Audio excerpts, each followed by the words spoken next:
Bonjour et bienvenue à ce nouvel épisode de Lightroom, mais encore où on va faire du Lightroom, mais peut-être aussi un peu de Photoshop tant qu'à faire. L'idée, c'est de parler des tâches répétitives. On est avec la belle Justine aujourd'hui, et lorsqu'on travaille sur nos photos, on a des tâches répétitives. On fait des fois un peu toujours la même chose. Mais alors on se rend bien compte que c'est répétitif et qu'on devrait automatiser ça, mais on a besoin de temps pour l'automatiser. Et comme on l'a pas, on continue à perdre notre temps sur la tâche répétitive. Donc en fait, il faut arriver à se bloquer du temps pour résoudre ce problème de tâche répétitive définitivement, de telle manière qu'après on va gagner un temps fou. Alors, c'est un épisode qu'on avait déjà commencé lorsque je vous ai fait un épisode où j'ai fait un plugin Lightroom avec une IA, mais le résultat n'est pas totalement satisfaisant et je me suis dit que j'allais régler ça définitivement parce que ça commençait à m'embêter, j'aime pas les trucs qui traînent.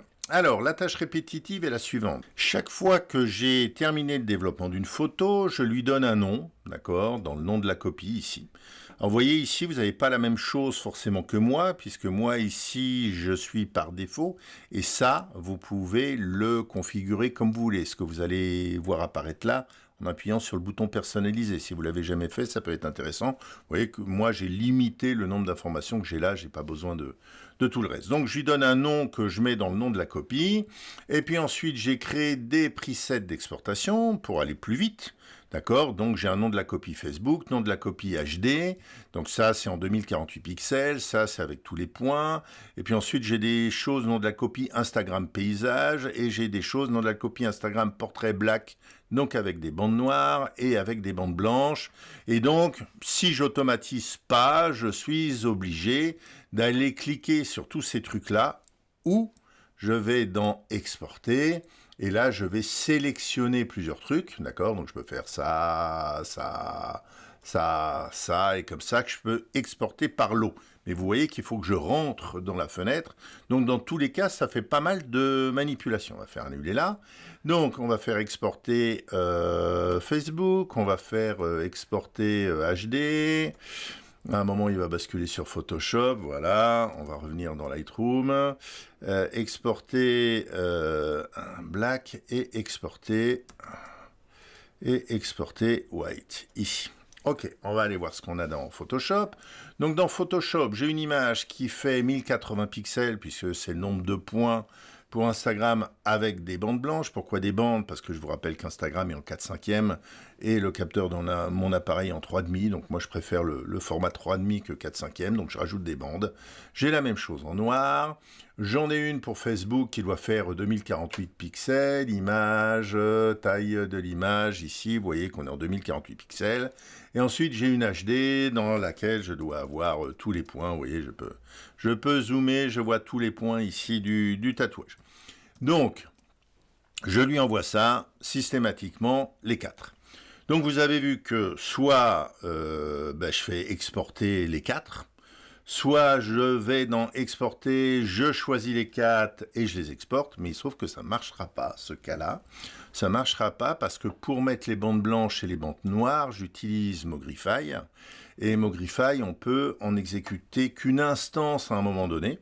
Donc en fait, quand vous essayez d'exporter celle avec la bande blanche et celle avec la bande noire en même temps, ça vous fait une erreur. C'est problématique. Donc je me suis dit, ok, on va essayer d'améliorer ça. Donc j'avais fait un plugin ici. Si on va dans les modules extra, où j'ai un truc qui s'appelle exporter avec les presets configurés et configuration de presets. Donc en fait, ce que j'ai fait, ce plugin, il vous permet de choisir un groupe d'export. Donc là, par exemple, shooting. Et quand j'irai dans le menu exporter, il ira exporter les 3 qui sont là. Ok. Et vous allez me dire, mais pourquoi j'ai pas mis les 2 autres dedans? À cause de l'erreur dont je vous ai parlé, où Mogrify ne permet qu'une seule instance à un moment donné, tandis qu'on fait ça, Lightroom, lui, lance les trucs en parallèle. Donc en fait, actuellement, je fais fichier Module externe extra, exporter avec les presets configurés. Donc ça fait une action. Et ensuite, je vais faire clic droit et je fais vers exporter la black et exporter la white. Donc ça reste encore assez long. Donc je me suis dit, comment régler ça? Si vous avez Lightroom, vous avez a priori Photoshop. Pourquoi ne pas essayer de le régler dans Photoshop? Et pourquoi ne pas essayer de le régler correctement, c'est-à-dire vraiment d'avoir une seule action, et ensuite ça fait tout? Alors, en fait, c'est possible. Vous avez la possibilité, à l'intérieur de Lightroom, lorsque vous exportez, on va retourner dans Exporter ici. Ok, je vais prendre un truc que j'ai fait, Exportation Studio, voilà, celui-là. Et vous voyez qu'à la fin, j'ai un truc qui est après exportation, lancer Exportation Studio. Mais qu'est-ce que c'est Exportation Studio? En fait, c'est ce qu'on appelle un droplet. Je vous ai déjà fait des épisodes là-dessus. Donc vous faites oui, photo Lightroom droplet et oui, photo Photoshop droplet. Et en fait, un droplet, c'est une version de Photoshop qui, au lancement, va exécuter une action. Les actions, je vous ai aussi fait des choses là-dessus. Allez chercher Photoshop Action, oui, photo, vous trouverez. C'est des sortes de macros, d'accord ? Mais dans le cas présent, l'action n'est pas forcément la bonne parce que dans l'action, vous n'allez pas pouvoir mettre des conditions du style « si c'est en portrait, alors je fais ça », « si c'est en paysage, alors je fais ça ». Donc en fait, Photoshop vous offre un autre moyen de faire ça, c'est ce qu'on appelle les scripts. Et les scripts, c'est plus un langage de programmation. Alors je vous propose d'aller voir à quoi ça ressemble un script. Donc là en fait, moi ce que j'ai fait, c'est que j'ai créé un script qui, là vous voyez, j'exporte une image. Donc j'ai mis le nom de la copie avec 09.jpg parce que c'est la 9e, c'est le nom de la copie. Ici, paramètres personnalisés, modifier, nom de la copie. Voilà, tout simplement.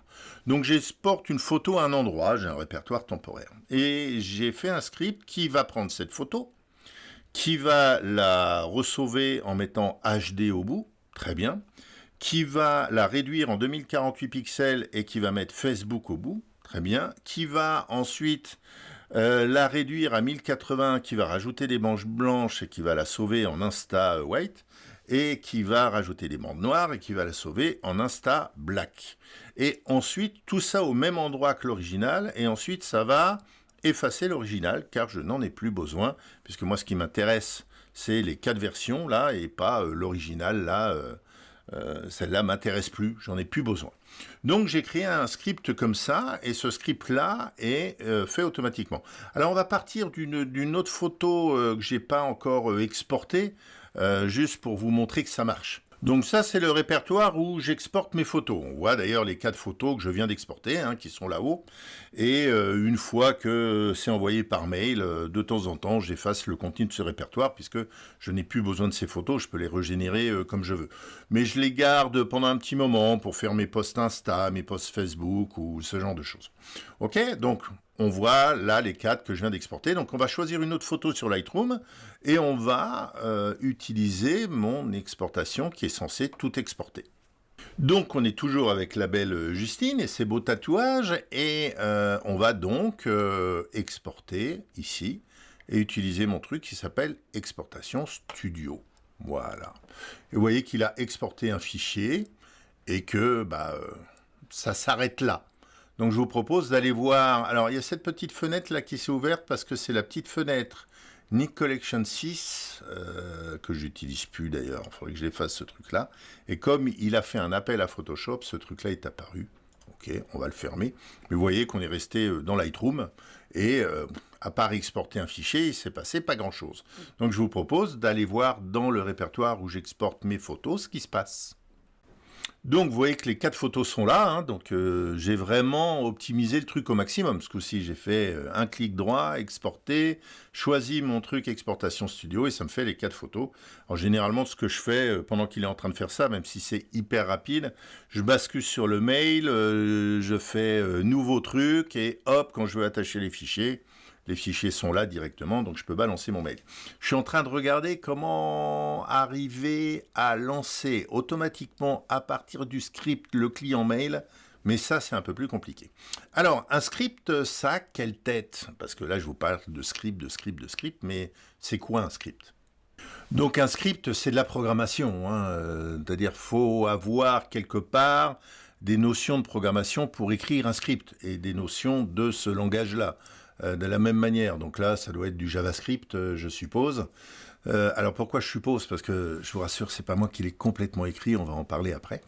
Mais c'est donc un langage relativement simple et on peut assez facilement comprendre ce qu'il fait. C'est-à-dire que là, vous voyez, si je vais là, il dit voilà, je fais la première, je fais la deuxième en 2048, donc vous voyez, il fait resize image, donc il la met en 2048. Ensuite, si c'est en landscape, en paysage, je fais un truc, autrement je fais autre chose. Donc là, il lance les choses pour faire les bords noirs et les bords blancs. Donc, c'est pas très très compliqué, mais il faut avoir des notions, alors pas forcément de JavaScript, puisque comme je vous dis, c'est pas moi qui l'ai fait, mais il faut quand même avoir des notions de programmation d'une manière générale pour aider celui qui l'a fait, dans le cas présent de Gemini, à corriger ses erreurs, pour lui expliquer un peu ce qui se passe, parce qu'il y a des... On va dire, il y a des messages d'erreur qui peuvent apparaître, et donc il faut expliquer à Gemini en disant attention, ce message d'erreur, c'est parce que tu as oublié de faire ceci, ou tu as oublié de faire cela, mais ça on va regarder après. Et vous voyez, par exemple, à la fin, je lui ai demandé d'effacer le fichier, et il m'a même mis un commentaire, attention, c'est irréversible. Oui, merci, je sais, c'est irréversible. Donc j'efface le fichier d'origine, puisque j'en ai fait 4 versions différentes, j'ai plus besoin du truc d'origine. Donc vous voyez, un script, c'est ça. Donc, ça ouvre énormément de possibilités. C'est-à-dire que vous pouvez, en gros, tout faire.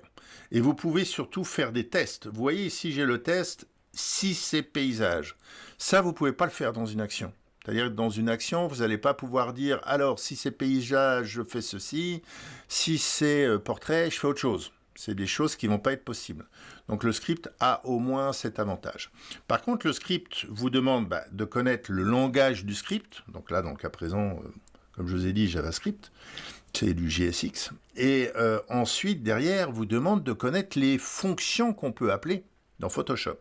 Donc là, il faut commencer à regarder ce qu'on appelle le Software Development Kit, qui sont toutes les fonctions qu'on peut appeler dans un script, qui vont faire des choses comme par exemple la Resize Image.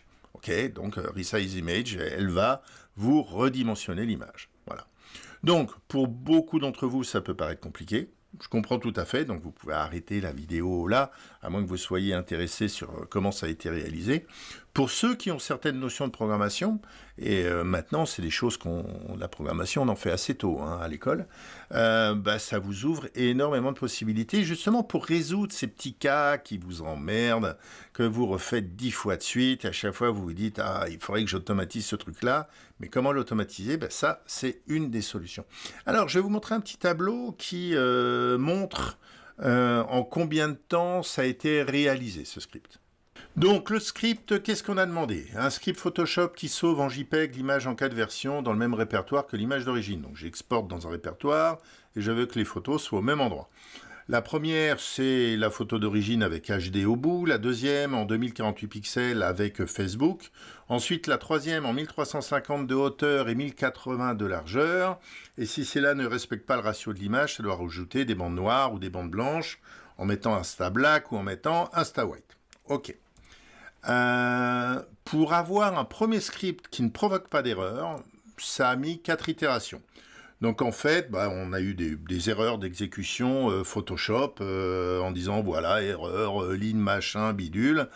Et donc à chaque fois, je lui ai fait une copie d'écran de l'erreur, je lui ai donné, il a dit ah oui d'accord, alors je vais changer comme ceci ou je vais changer comme cela. Et à la fin, on a un script qui fonctionne, enfin qui fonctionne pas, qui s'exécute, mais qui ne fait pas ce qu'il lui est demandé. Pour avoir un truc qui fait ce qu'il lui est demandé, ça a pris 6 itérations. Et là, c'était clairement plutôt lié à l'histoire de ratio Instagram aux bandes noires, aux bandes blanches. Il a mis beaucoup de temps. Là, il a fallu même l'aider parce qu'il y avait un message d'erreur, par exemple, qui venait du fait qu'il n'avait pas déverrouillé le calque. Donc il a fallu lui dire, ce message d'erreur, c'est parce que le calque est verrouillé. Ah oui, tu as raison, c'est parce qu'il est verrouillé. Donc je vais le déverrouiller avant, ou ainsi de suite. Donc, au bout de 10 itérations, je me suis retrouvé avec un script qui marche. Donc 10 itérations, c'est quoi? C'est faire une copie d'écran, lui dire voilà l'erreur, il fait un nouveau script, on copie le nouveau script, on le colle à l'endroit où il faut, on l'exécute, on recommence. Donc c'est pas un temps énorme. Par contre, il faut quand même comprendre un peu les messages d'erreur pour pouvoir l'aiguiller. Encore que là, je ne l'ai pas trop aiguillé, à part pour cette histoire de calque qui a été verrouillée. Ensuite, j'ai rajouté une demande pas de bande si paysage. Il l'a fait tout de suite. Et ensuite, je lui ai demandé l'effacement de l'image d'origine. Il a mis 2 itérations pour le faire. La première provoquait un message d'erreur et la deuxième était bonne. Il y a même des fois où le message d'erreur, c'était le même qu'on avait déjà rencontré. Il s'en est rendu compte. C'est-à-dire, ah oui, ben ça, ce message d'erreur, on l'a déjà traité, donc je vais appliquer la même méthode que j'avais fait avant. Donc voilà, j'aurais tendance à dire moins d'une heure.